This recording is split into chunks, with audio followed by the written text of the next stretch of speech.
A lone man missing the memories of his past washes up on the shore of a remote island known as Urashima. Though he may not remember who he is convinced that he has come from the future in order to save the world.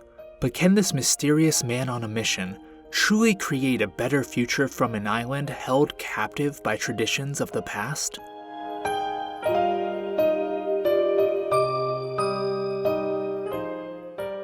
Hello everyone, NoahNovels here, and for today's video, I will be reviewing the visual novel that blends ancient folklore with baffling sci-fi concepts known as Island. This visual novel was published and developed by Frontwing and released on April 28, 2016, with an eventual English release coming on August 24, 2018. It would also go on to receive an anime adaptation that would air from July 1, 2018 to September 6, 2018, with a total of 12 episodes. In this video, I will be doing my best to talk about what I think of this visual novel and if I think it's worth your time, while staying spoiler-free so you can experience the story for yourself without any spoilers beyond the basic premise and characters. With that being said, let's start talking about the story of Island.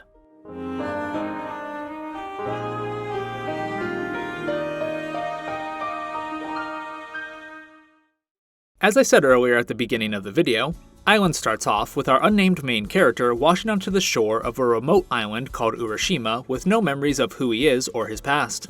Despite this, he quickly comes to the conclusion that he is actually a time traveler sent from the future in order to save the world. After some mild shenanigans upon interacting with some of the residents of Urashima, our MC is taken in by the wealthy daughter to one of the island's 3 most influential families, Rin O'Hara, a girl whose name he somehow knew despite having no real memory of his past. After being given the placeholder name Setsuna, taken from an ancient legend passed down for generations in Urashima, he becomes a servant of sorts to both Rin and her mother Kuon in their expansive mansion. As time passes, Setsuna comes to know a plethora of characters including but not limited to the other 2 daughters of the 3 families, Karen Kuritsu and Sarah Garando. As he spends more time with the aforementioned girls and becomes more acquainted with the residents of Urashima, he also grapples with his missing memories and how exactly he's supposed to go about saving the world. Pair this with Urashima's own mysteries, such as the history and relationship between the 3 families, a mysterious disease known as soup blight syndrome, an abandoned offshore platform that was once dedicated to marine research, rumors of children supposedly being spirited away, and the legend from which Setsuna got his name. And you have the common root of Island. Island has a complicated story with a lot of moving parts, so I'm going to tackle this review by talking about the routes in the order I experienced them. So of course, that leaves the beginning and common route to talk about first. I really enjoyed this section of the story, though it isn't without its flaws. First off, I think the setting of Island is a really interesting one. You get this unique blend of folklore and sci-fi related mysteries and concepts, thanks to the blend of Urashima's history and Setsuna supposedly being a time traveler from the future. This setting plays in well to the themes and structures of the story, especially with each of the 3 main heroines, Sarah, Karen, and Rin, each representing a different facet of time. Sarah's character and eventual route dealing heavily with the future and how it affects us in the present, Karen's about the struggles of the present and how it shapes our future, and Rin's being focused on how our past affects us as people. More on that when I talk about each of the story routes though. As I was saying, I really enjoyed Island's setting, which was made even more engaging thanks to the great artwork and music throughout the game. I enjoyed seeing Setsuna come to learn more about Urashima and become attached to the island and its residents. His interactions with the 3 main heroines and the other characters as well being a big highlight of the common route. It's just a shame that I did not like Setsuna as a main character. When the story first starts, I did actually quite like him as a character. He was over the top, obnoxious, and funny, which isn't what I would expect from an amnesiac who's been supposedly tasked with saving the world. But this aspect to his personality made every interaction really stand out. They were funny, memorable, and still mostly informative. There was one particular instance during the beginning section of the story that I really didn't like something he did. But the story moved on quick enough that I could try to forget about it and just be entertained by what was happening again. I was having fun again, and I assumed over time his character would evolve and eventually become more serious as the story progressed into its more dramatic or mysterious tones. I was wrong. This dude's personality barely changes throughout the course of the entire story. If I took a scene from the final route of the visual novel without context and removing spoilers, and then placed it next to a scene from the beginning of the story, you would not be able to tell the difference. This dude stays just as borderline insane, wacky, obnoxious, and most annoyingly of all, perverted throughout this visual novel's entire 35-hour runtime. It is exhausting. The worst part of it too is things happen to him and we learn things about him throughout the story that warrant a change in the character. And it kind of happens, for like 2 scenes at most before he goes back to his usual self, regardless of how his entire personality or past had just been rewritten by the story's turn of events. It just makes taking anything seriously in this story a challenge, knowing that no matter what happens, even if Setsuna is himself being more solemn in the moment, the status quo of his obnoxious personality will return in mere moments. Thankfully, I was still able to get invested in the story emotionally because 1, I am a sucker, and 2, Setsuna's obnoxious and overbearing personality did not change how I felt about the heroines of the story, and their emotional struggles and their growth. But like, it could have been so much more if Setsuna was just written better. But you know what? Let's play devil's advocate for a second. Sure, maybe he's not a well-written character, but as long as he's entertaining, that's something, right? It's just a darn shame that that's not the case either. While his comedic and wacky persona was entertaining at first, it quickly became repetitive and stale.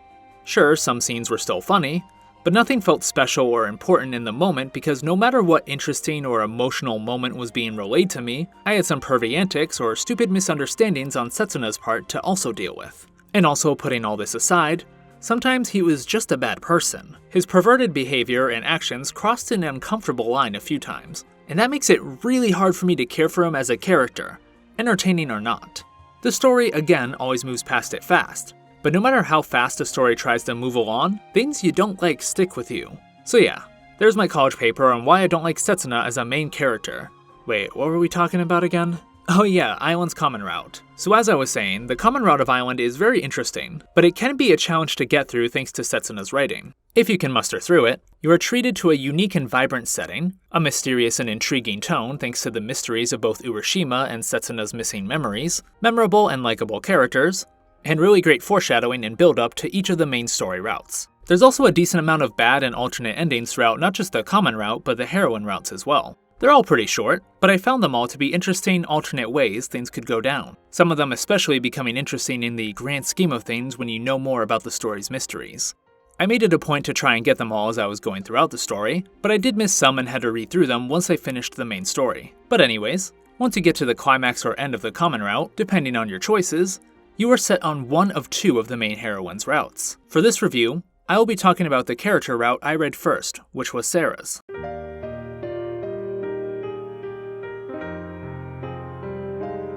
I quite enjoyed Sarah's route, though it wasn't without its flaws, some of which are more symptomatic of the visual novel as a whole rather than her route specifically. But let's start with what I did like. I find that the way the common route led into the story of her route to be really satisfying and natural. Her story focuses a lot more on the mysteries of Urashima and her role as the daughter of one of the island's 3 families, which made for a very engaging read. Especially with Setsuna, he still suffers all the same problems I mentioned earlier, but how he gets involved in the affairs of Urashima and the events of Sarah's route felt appropriate and he almost felt like a changing character at times. Sadly, he still resets to his default annoying personality a lot. But during the brief moments he is taking things seriously, I found his actions and developing relationship with Sarah to be really interesting to read through. The romance aspect to Sarah's route wasn't something I quite felt was earned, but I'm gonna place that blame on Setsuna as you might hear me do a lot in this review. I think I'm also gonna start doing that in real life too. What's that, boss? I no call no showed for work? It's cause of that darn Setsuna's character writing. But anyways, back on track. Sarah's route ended up being quite the memorable experience. Its story being focused more on the mysteries of Urashima and how those end up affecting Sarah and Setsuna made for some really intense and thrilling moments, and I want to give it props for that. Sadly, I do think the ending was a bit too sudden, and I still stand by that, but that's where another problem or pet peeve of mine with the visual novel as a whole comes in. There's 2 sets of credits and 2 epilogues. I know that might not sound like a big deal, but it's more so the fact that the first epilogue to both Sarah and Karen's route is essentially the actual ending of their respective routes, with their second epilogues being, well, actual epilogues. It just feels jarring to be watching the credits thinking, okay, the story's over, and then an epilogue pops up which continues or recontextualizes the ending. And you think, okay, feels like that's the actual ending, but whatever, this is how the writer wanted to do it. Only for a second credits video to play with another epilogue that actually puts a bow on the story in a way that an epilogue should. It just feels like the writer wanted to give you the same bittersweet feeling of finishing a story twice, without really earning it. Thing is, Umineko When They Cried did this with its 2 tea party sections after each episode, but those felt handled much better and with more care. Maybe it's because of my other flaws with Island overall, but this really bugged me. With Sarah's Route, I do kind of see why they did it. Placing the credits after the first supposed ending gives the story of Sarah's Route a certain feeling that I can't really explain without going into spoilers, but it does feel fitting, if not a bit sudden. If they really wanted to go about it this way, I wish they could have just skipped the credits video after Sarah's first epilogue, instead skipping straight to the second epilogue, breaking it up with a text implying a time skip, or the same title screen transition the visual novel has already used extensively up to this point to break up scenes in the story. But anyways, yeah, there's my college paper on why I don't like the use of 2 different endings and epilogues in the story. Wait, what was I talking about again? Oh yeah, Sarah's Route and Island. I'm gonna go on so many tangents in this review, aren't I? Overall, even with these flaws or annoyances, I did find myself looking back on Sarah's Route quite fondly. Its themes and messages regarding how expectations of our future shouldn't bind or control us in the present to an unhealthy degree resonated well with Sarah's character writing and her growth and the events and outcome of her Route's story. Oh, and lastly, her voice actress did a phenomenal job with the various emotional beats of Sarah's character arc throughout her Route and Island overall. The entire voice cast actually did a great job, but I did just want to mention that real quick before moving on to Karen's Route, the second one I read.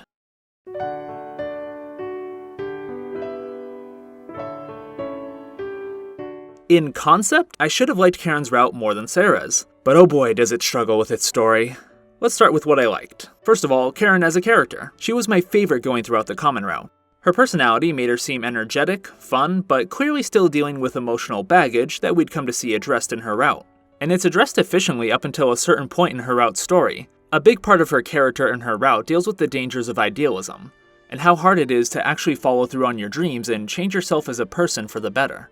Pretty good stuff, especially in mediums like visual novels and anime that can often fall into blind optimism. Her relationship involving Setsuna also felt believable, even as it progressed into a more romantic one, which is something I find that Sarah's Route didn't handle well. This is in big part thanks to the actual unfolding events of her story, such as her complicated relationship with her father that Setsuna gets involved in. It's actually in this route that his over-the-top and quirky behavior works the best. This attitude and personality of his lends to some really great and memorable moments in the story, both from a comedic and serious standpoint. Sadly, these moments are few and far between and he still does some pretty inexcusable things. But hey, I'll take the wins where I can get them. Unfortunately, this is where my praise for Karen's Route ends, and it all comes falling apart during the ending portion of her story. Things up to this point had been progressing and developing nicely, with a natural and satisfying conclusion for both Karen's character arc and the events of the route seemingly underway. And then, the final portion of the story. I don't want to get into specifics, so to keep things short and vague, there is an insane and annoying amount of backtracking, both in terms of Karen's character arc and the events of the story. You know the saying, 1 step forward, 2 steps back? Yeah, that by a lot. It's so frustrating too, because the first couple times it happens, I did understand what the story was going for, but by the end, I was just too burnt out to care about what could have been a satisfying ending. The ending, or sorry, second epilogue, does feel right for the overall story and the character of Karen, but it just does not feel earned at all. And it's a shame because I feel like if the story was paced and written better, this might have been my favorite ending from the visual novel.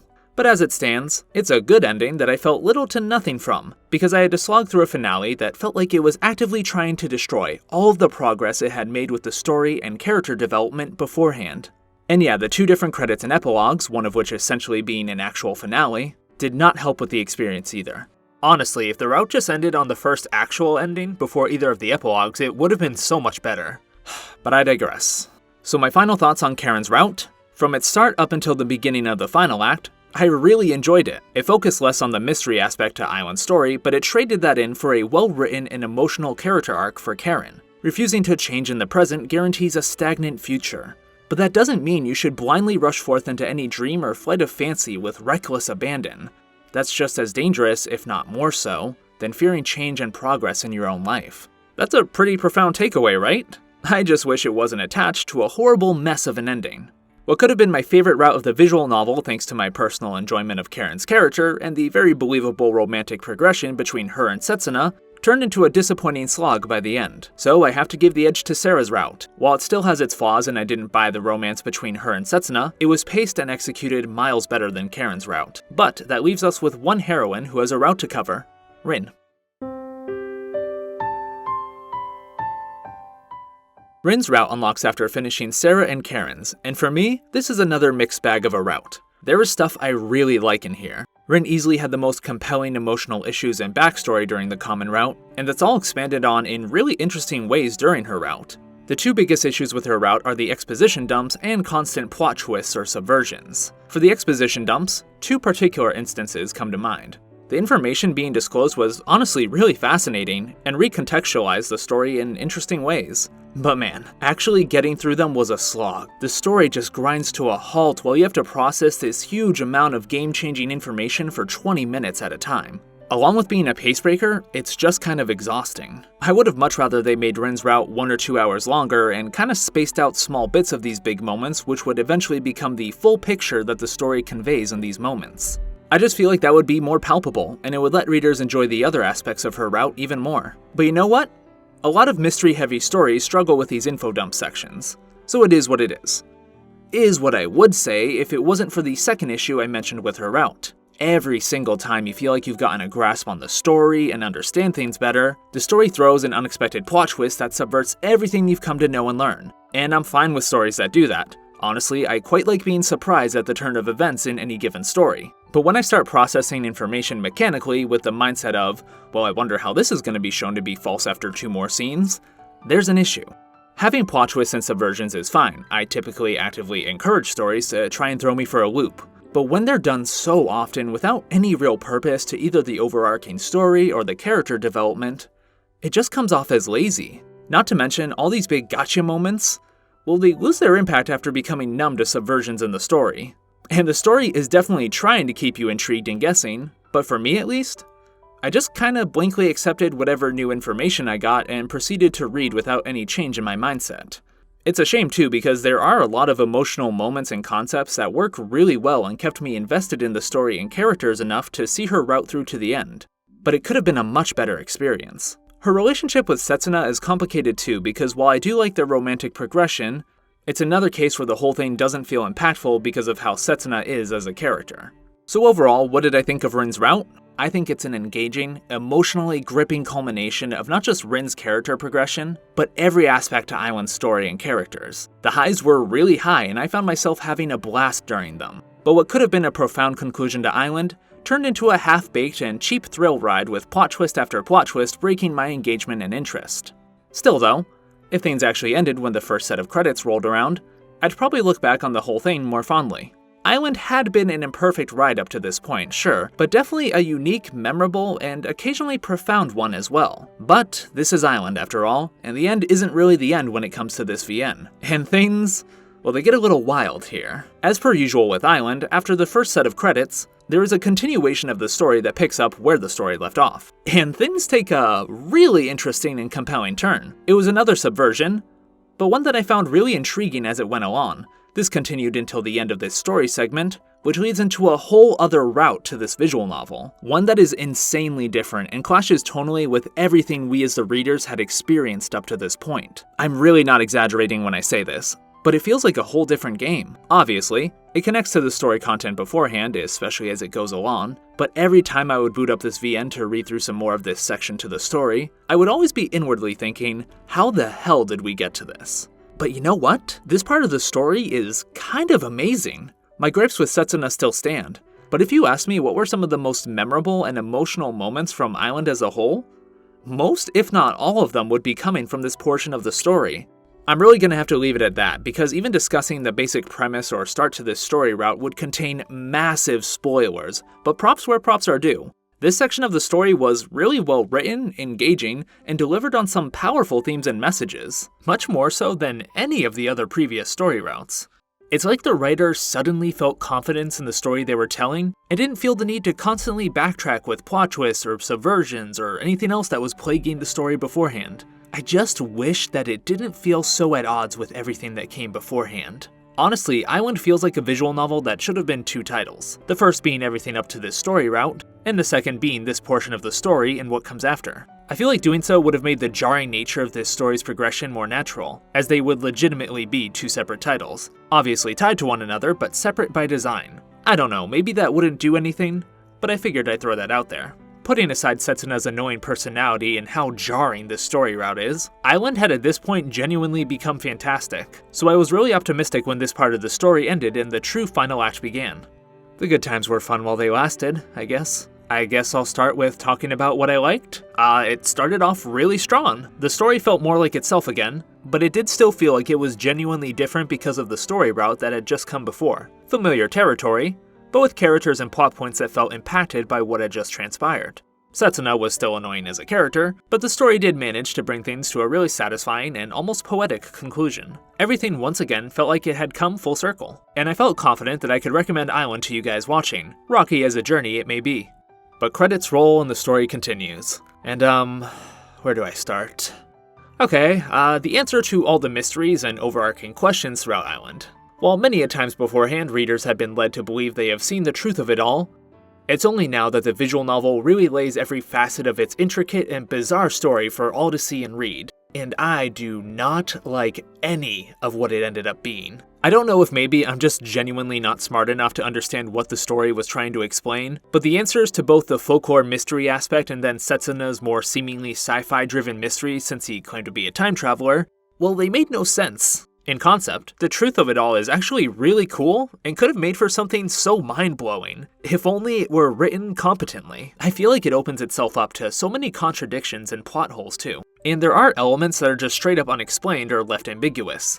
And the characters actually acknowledge this too, and they brush it off with well, the world works in mysterious ways and we'll never have all the answers, and I hate that so much. I don't mind it in general when stories do that. That sort of thing can actually be used to a really cool effect when handled right. But Island's story up to this point had made it a point to spend a painstakingly long amount of time exploring multiple different answers and scientific theories to explain the mysteries of its story. So to go through all of that, just to have an answer that isn't satisfying and doesn't make sense to me, and also have many different things just left unanswered? Oh, it's so frustrating. It's like you just wanted the fun mystery building aspect of the story without putting in any of the actual work to pay it off. The characters throw around a couple ideas for what might be the case, but it's nothing concrete and we don't know for sure. Even if any of what they said is the answer, that's not satisfying, both because it's basically a throwaway line with no build-up and they're just not very good answers. But okay, that was a bust. Maybe if I view the sci-fi and mysteries as more of a backdrop for the emotional story and character development, maybe then I can enjoy this conclusion. Not quite. Because the answers that we do get recontextualize a very big part of this story in a very uncomfortable way. Again, I can't say how or what that is because spoilers, but it's not good, it's so bad.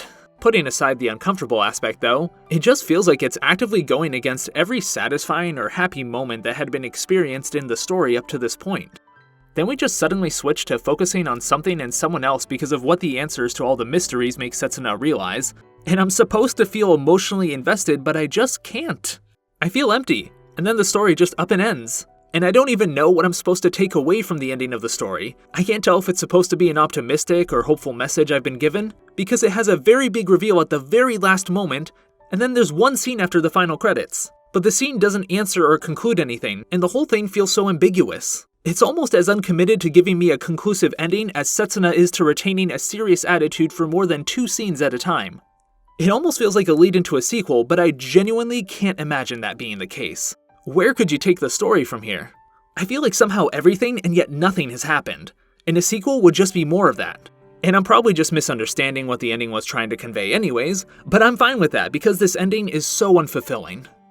In the end, when I looked back on the whole journey that had led up to this ending, it all felt pointless. This visual novel had invalidated everything that I had experienced with this story and characters throughout my 34 hours of reading, and the worst feeling a story can give me is a feeling of it being a pointless waste of my time. And I am very sad to say this, especially considering how much I enjoyed the beginning to this story, but Island left me feeling like I had experienced a pointless story. So what did I think of Island overall? What started out as a promising emotional story with a unique blend of ancient folklore and sci-fi related mysteries ended up becoming a train wreck. I had a lot of fun during the earlier parts of the story. That particular route before the final act was really great, but the ending is just a disaster and sours my outlook on the visual novel as a whole. It's just so weird. I remember the earlier parts of this story had so many interesting concepts and discussions between characters. Like, they had this really interesting thing going on where the characters were talking about how we as people need to respect and learn from the past, but also not be bound by it. Because doing so results in making the same mistakes of the past and then no one ever really changes or progresses. And this clashed in such an interesting way with Setsuna, who believes he has come from the future. And as he learned more about Urashima and all the characters, there were so many more interesting avenues and ideas this story had going for it. And it just dropped all this potential. So could I recommend Island to you? Man, let's save that for the conclusion to this video. But for now, let's start talking about Island's artwork and overall presentation.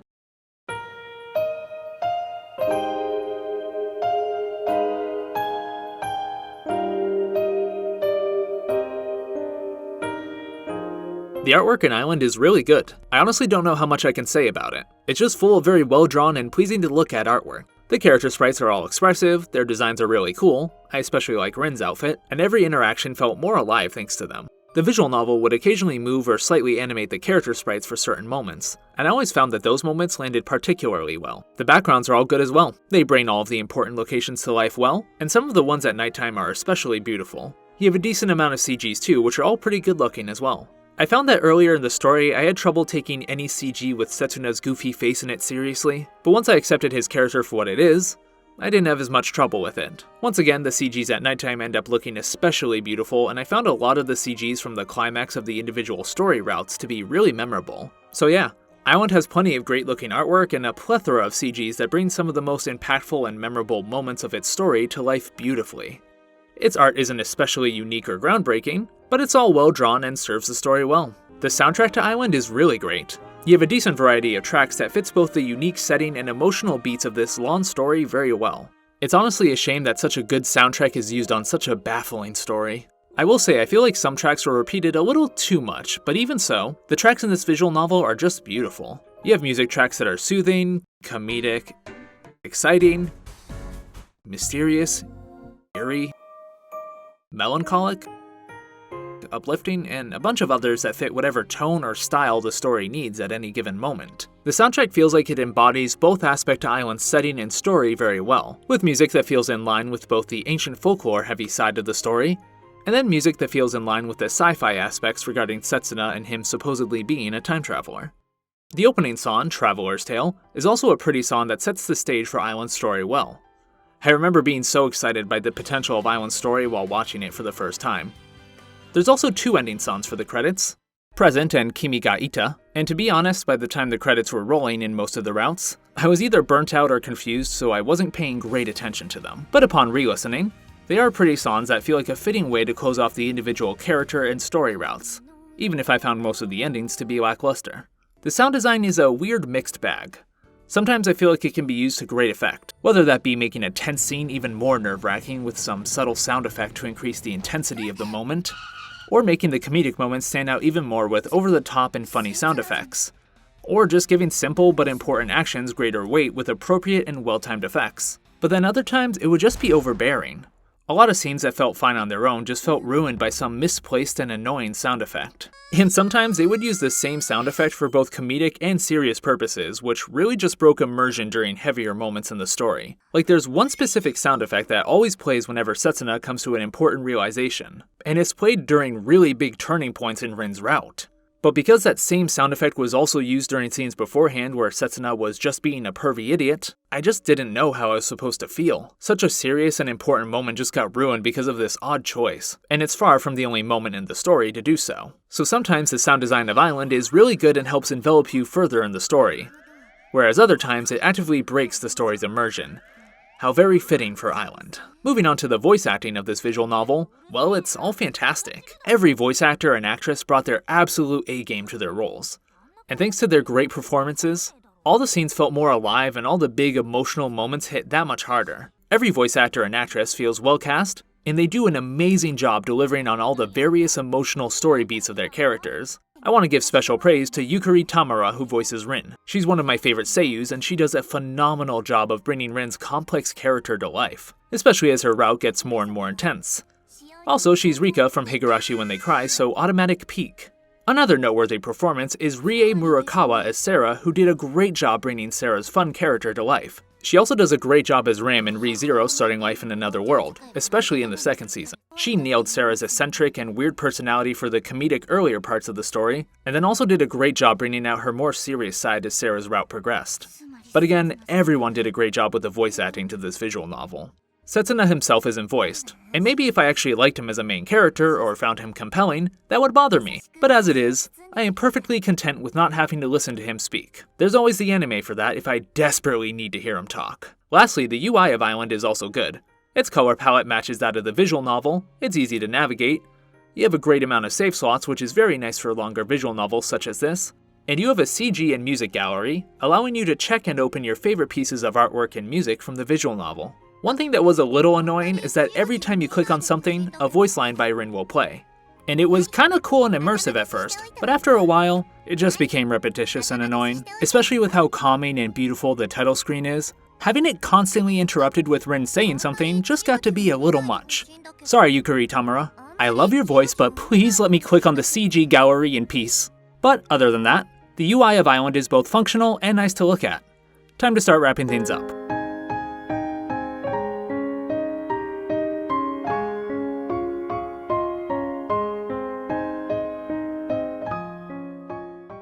So, can I recommend Island to you to read? That's a complicated question. As I'm sure I've made it clear, I have many problems with Island's story. What started off with such great and interesting potential ended up becoming a convoluted mess with an unsatisfying ending. Even if there was a lot of good fun to be had in between the beginning and end, something about the ending just jaded my whole outlook on this visual novel. And yet, as I've been typing up this review script, and rewatching clips, and organizing my thoughts on Island overall, I can't bring myself to hate it. Even if it somehow managed to fail to live up to any of its potential.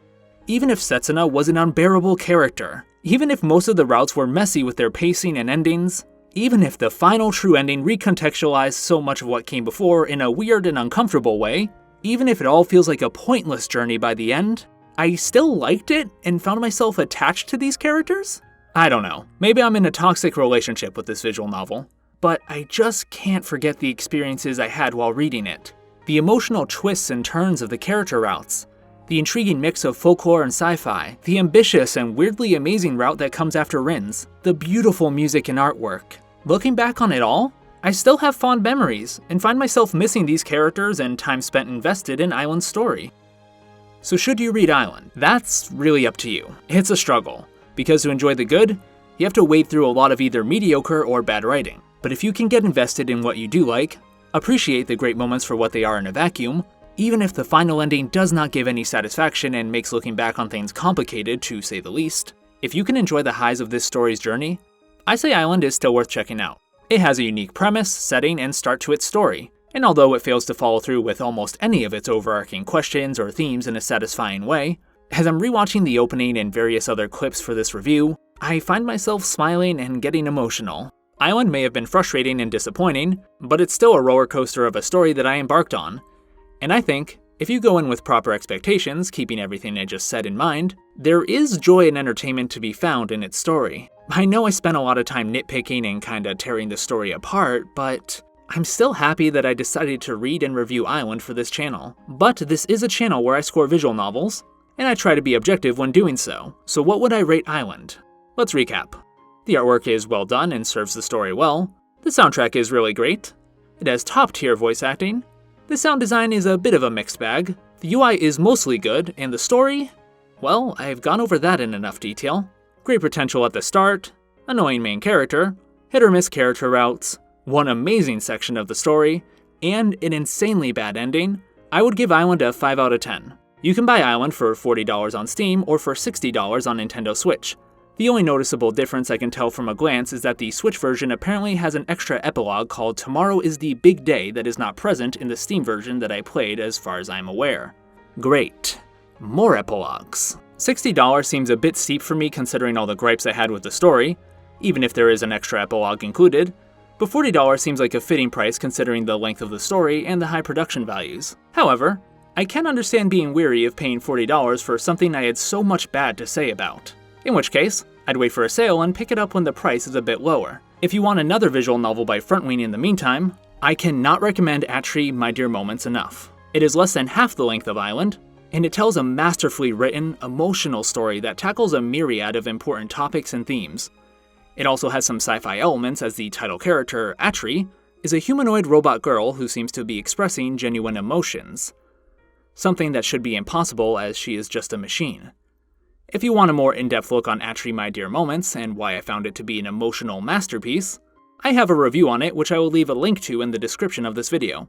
Getting back to Island though, you can also get the soundtrack as DLC on Steam for $23, which is very worth it in my opinion, considering both the amount of tracks present in the soundtrack and their quality. Now onto the Who is Best Girl segment of the video. And the best girl of Island is Rin O'Hara. She is easily the most interesting of the three main heroines during the common route. I love her character design and personality. She is voiced by the great Yukari Tamura, and her route, while flawed, did offer an exhilarating culmination of everything the story had been building up to at that point. Even if the route that came after her story was amazing in its own right, I still just find myself wishing it ended with Rens Route because my thoughts on Island would probably be a lot kinder than they were in this review. But alas, at least we had Best Girl Rin, who was an emotionally complex and fun to watch character. Well everyone, I hope you enjoyed my review of this visual novel. For anyone who has played Island, what did you think of it? Do you agree with my score?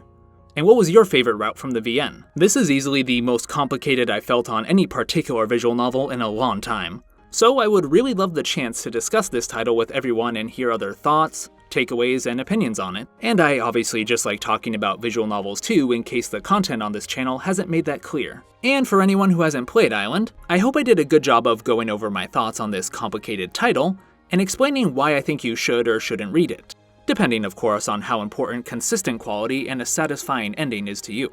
If you are trying to decide whether or not to give Island a shot, I hope I was able to help you make up your mind. But if not, I hope at least my spoiler-free but despair-filled rants about the story and its ending were entertaining to listen to. As I mentioned earlier in this video, there is an anime adaptation of Island made by Studio Feel that ran for 12 episodes. I know it's kinda basic to just assume that the anime adaptation is bad, but considering the runtime of Island's story, I just really don't see how 12 episodes is enough time to cram it all in. Given, I didn't exactly love every facet of Island's story, so maybe that amount of time will actually work to its benefit and trim off some of its issues. But I'm not ready to find out. I don't know what the general consensus is on the Island anime, but I'm a little burnt out, and I need a break from Island. I mention it because apparently the ending is different, so one of these days, when I'm in a particularly self-loathing mood, I will give it a watch and make a video on it. How it stands on its own, how it works as an adaptation, and if the different ending helps change my outlook on Island's overall story in any way. Don't expect that anytime soon, but it is something I will get around to one day. At least until that happens, I can at least say this piece of artwork for the anime is pretty neat. And if anyone watching has seen the anime, please feel free to comment down below with your thoughts on it. As always, thank you so much to everyone for watching this video. If you enjoyed this video and wish to see more content from me in the future, primarily being visual novel reviews and other anime-related content, such as my series analyzing every episode of the Review Starlight anime which I am obsessed with, please consider subscribing to my channel if you haven't already and checking out some of my other videos. And for those watching who are already subscribed, thank you as always for your continued support of this channel. I love talking about visual novels and anime, and I hope you continue to get entertainment from me doing so on this channel.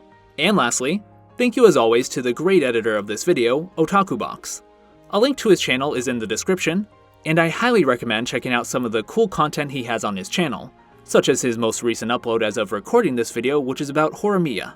I wouldn't be able to get these review videos, or the Review Starlight ones uploaded at the pace I have been if it wasn't for your skilled and fast editing work, so I appreciate your help. And for those watching, please check out his channel.